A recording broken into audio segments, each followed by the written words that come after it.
que le but d'une chose est toujours caché à l'intérieur de cette chose. Tu n'es pas né pour trouver ton but. Tu es né avec ton but. Voilà pourquoi tes rêves sont si grands, mon fils. Parfois, tu as peur de toi-même, parce que ta culture t'a dit qui tu devais être. Mais ils n'ont aucune idée de qui tu es vraiment. C'est pourquoi tu dois laisser Dieu être vrai, et tout le reste un mensonge. N'obtiens jamais ta valeur, puis en te comparant aux autres produits. Écris ceci. Personne ne connaît mieux un produit que son fabricant. Dis à ton voisin. Occupe-toi de tes affaires. Tu ne sais pas qui je suis. Alors garde tes pensées pour toi. Maintenant, écoute bien. Le succès dans la vie est le résultat de tes décisions. Et l'échec dans la vie aussi. Autrement dit, tout le monde vient sur Terre, mais chacun décide quelle partie de lui-même sera manifestée. Je vais le répéter. Tout le monde vient sur Terre, mais toi seul décides combien de ta véritable personne sera révélée. Et c'est pour cela que Dieu m'a envoyé te parler ce soir. Parce que tu vis dans un mensonge. Tu as accepté ce qu'ils t'ont dit de toi. Si tu savais qui tu es vraiment, tu aurais peur de te rencontrer toi-même. Tu as battu 499 millions d'autres pour arriver ici. Alors tu ferais mieux de donner à Dieu une gloire immense. Alléluia, gloire à Dieu. Bonne nouvelle, bonne nouvelle, bonne nouvelle. Tu n'as plus besoin d'essayer de gagner dans la vie. Tu es déjà ici parce que tu as déjà gagné. Alors lève ta voix et rends gloire à Dieu. Crie « Alléluia ». Crie « Loué soit le Seigneur ». Tu vois maintenant pourquoi je suis si audacieux? Parce que j'ai déjà gagné. Dis à ton voisin « J'ai gagné la course. Je suis sorti victorieux. Je n'essaie pas de gagner. J'ai déjà gagné. » Donne une grande ovation à Dieu. Et voici encore une bonne nouvelle.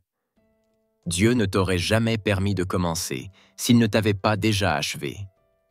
La Bible dit « J'annonce dès le commencement ce qui doit arriver. » Autrement dit, quand tu es arrivé sur terre, ta fin était déjà contenue dans ton début.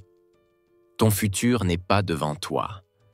Dieu ne place jamais le futur devant quoi que ce soit. Pourquoi? Parce qu'il a déjà terminé avant de commencer. Ton futur est enfermé à l'intérieur de toi. Tu es venu avec ta fin déjà en toi. Dieu dit « J'annonce dès l'origine ce qui doit venir. » Comment peut-il annoncer ce qui doit venir? Parce que ce qui doit venir est déjà venu. Dieu commence toujours par la fin, puis il revient au commencement. Ce qui veut dire, Dieu a déjà placé en toi qui tu es vraiment, mais ce « toi » est encore piégé à l'intérieur de toi. Alors quand Dieu te montre ton avenir, il ne te montre que ce qui existe déjà. C'est pourquoi, écoute bien, Dieu t'a dit de vieillir, mais jamais de grandir. Tu es confus? Laisse-moi expliquer. Ton problème, c'est que tu as vieilli, et le monde a détruit ta manière de penser. Souviens-toi quand tu étais enfant. Tu croyais tout ce que tu imaginais, mais ensuite tu as grandi et on t'a dit « Arrête de rêver, reviens à la réalité. » Sois raisonnable. Ce sont des tueurs de rêves et ces voix t'ont parlé toute ta vie. Ça commence souvent avec tes propres parents. Fils, trouve un travail. Va à l'école, trouve un bon emploi. Ne poursuis pas tes passions, poursuis ce qui rapporte. Et là, ton rêve est mort. On t'a dit « Sois réaliste. Tu ne seras jamais mère. Va plutôt conduire un bus. » Et tu as tué le rêve que Dieu avait mis en toi. Laisse-moi te dire ceci. Qui tu es vraiment, c'est ce que tu as pensé en premier. C'est pour ça que tu es déprimé aujourd'hui. Parce que tu vis une vie qui n'est pas la tienne. Tu détestes le lundi matin. Tu hais les embouteillages. Parce que tu vas travailler à un endroit où tu ne devrais même pas être. Alors Jésus est revenu sur terre il y a 2000 ans. Et il a dit « Si vous voulez vivre dans mon royaume, vous devez redevenir comme un petit enfant. » Il disait en réalité Vous devez revenir à votre état d'origine. C'est ton problème. Tu as trop grandi. Ils ont fait de toi un adulte et maintenant tu luttes pour payer ton loyer, pour régler tes factures, parce que tu es devenu ce qu'ils ont dit que tu devais être. Ils t'ont détruit. Regarde-toi. Tu survis, mais tu ne transformes pas le monde. Tu travailles, mais tu n'impactes pas. Dieu dit, « J'annonce la fin dès le commencement. » Autrement dit, je te montre qui tu es, dès le début. Alors retourne chercher ton rêve d'enfant. C'est lui que tu es vraiment. Souviens-toi, à 12 ans, Jésus a dit, « Je dois m'occuper des affaires de mon Père. » Et toi, qui es-tu enfermé à l'intérieur de toi, qui crie pour être libéré? Piégé sous une culture qui ne croit pas en toi. Je suis venu simplement te dire la vérité. Et la vérité que tu connais te rendra libre. Libre de quoi? Libre des mensonges qu'ils t'ont racontés. Si tu ne me crois pas, lis la dernière partie du verset.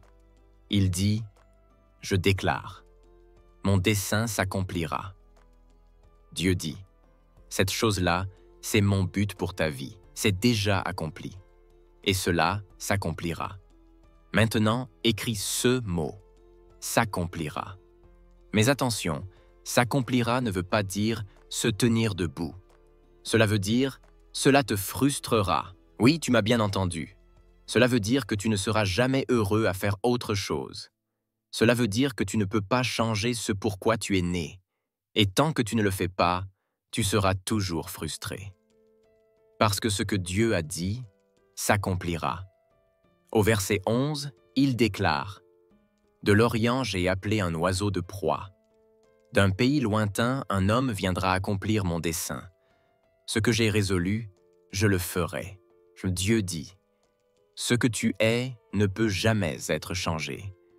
Cela peut être étouffé, oui. Tu peux même l'emporter avec toi au cimetière. Mais ça ne changera jamais. Tu es une grande femme. Mais regarde-toi. Regarde ce à quoi tu t'es résigné. Tu es devenu un numéro. Un simple numéro de sécurité. Ils t'ont réduite à une statistique. C'est tout ce que tu es à leurs yeux. Un numéro. C'est ainsi qu'ils te connaissent. C'est ainsi qu'ils te suivent. C'est ainsi qu'ils te contrôlent. Mais tu sais ce que Dieu a dit à David. Ne compte pas le peuple. Demain matin sera l'un des matins les plus importants de cette ville. Tu ferais mieux de t'inscrire, car demain matin, je vais te montrer comment découvrir ton but. Et si tu ne le découvres pas, tu resteras toujours déprimé. Cet événement de demain, certains d'entre vous pensent qu'il n'est pas pour eux, mais il est pour toi, parce que ton succès, c'est ton but. Et tant que tu ne l'as pas trouvé, tu ne seras jamais satisfait. Laisse-moi te donner un dernier verset avant de prier pour toi. Tourne-toi vers Proverbes, chapitre 10, 9. Dis à ton voisin, « Quelque chose arrive, prépare-toi. » Proverbes, chapitre 10, 9. Trouve-le dans ta Bible, ton iPad ou ton iPhone. Ne laisse pas le diable te distraire maintenant, parce que la dernière chose que Satan veut que tu découvres, c'est ton but. Le but, c'est la seule chose qui soit juste pour toi. Écoute-moi bien, je vais dire quelque chose d'important. Tu dois entendre ceci. L'ennemi de ce qui est juste, ce n'est pas le mal. L'ennemi de ce qui est juste, c'est le bien. Et l'arme numéro 1 de Satan contre toi, c'est de te pousser à faire une bonne chose. Parce qu'il sait que tu es trop intelligent pour faire une mauvaise chose. Ton problème, c'est que tu fais une bonne chose. Et Satan s'est arrangé pour que tu la fasses, afin que tu ne fasses jamais la bonne chose. Il te distrait avec des bonnes choses. C'est pour ça que tu as un emploi, mais tu n'as jamais trouvé ton œuvre. Cette société t'a dit « Trouve-toi un emploi ». Elle t'a formé pour un emploi. Elle t'a embauché pour un emploi. Puis elle t'a mis à la retraite de cet emploi. Et parfois même, elle t'a licencié. Mais il y a une grande différence, madame, entre ton emploi Et ton œuvre. Ton emploi, c'est ce qu'on te paie pour faire. Ton œuvre, c'est ce pourquoi tu es né. Ton emploi te donne un revenu. Ton œuvre te donne un accomplissement. On peut te renvoyer de ton emploi, mais jamais de ton œuvre. Ton emploi, c'est ta compétence. Ton œuvre, c'est ton don. Ils peuvent te prendre ton emploi, mais jamais ton œuvre. C'est pour cela que Jésus n'a jamais appelé ce qu'il faisait un emploi. Il a dit « Je suis venu accomplir l'œuvre de mon Père. Mon Père agit, alors j'agis aussi.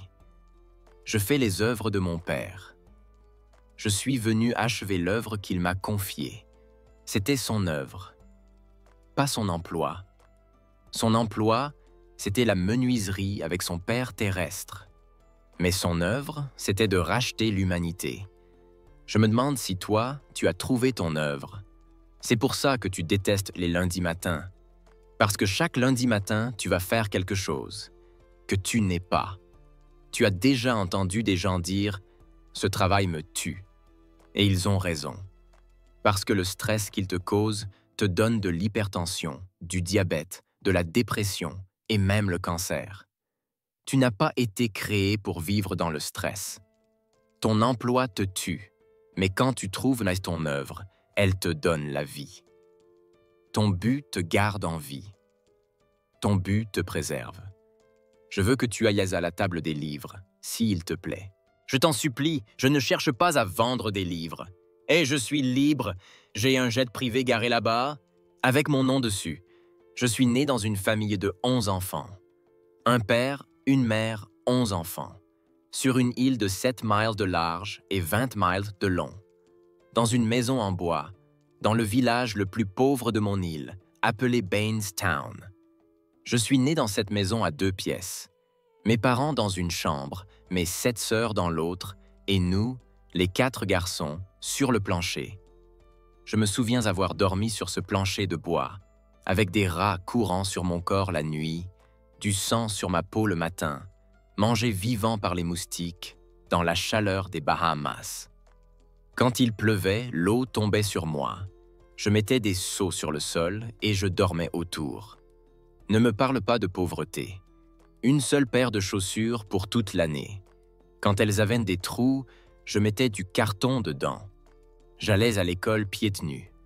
Je sais ce que c'est de manger du corned beef sorti d'une boîte le dimanche et un coup de poulet pour les grandes occasions. Ne me parle pas de pauvreté.